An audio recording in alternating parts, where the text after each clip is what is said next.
құрметті Шымкент қаласының тұрғындары, Шымкент қаласы еңбекші ауданы полиция басқармасы ескертеді. Жазғы демалысқа орай жасөспірімдер қауіпсіздік ережелерін сақтаңыздар. Балаларыңызға қараңыздар. Үйден шығып кеткенде терезелеріңізді мұқият қарап жауып кетіңіздер.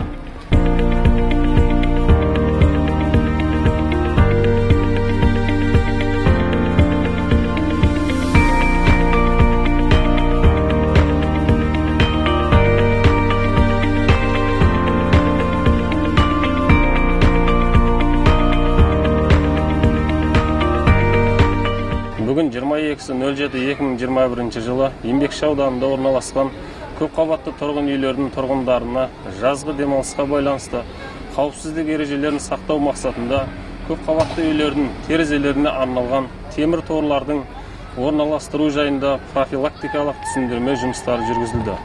Сонымен қатар ата-аналарға жасөспірімдерді үйіне қауіпсіз қалдырмауын және де қауіпсіз ережелерін қатаң сақтауын ескерттік.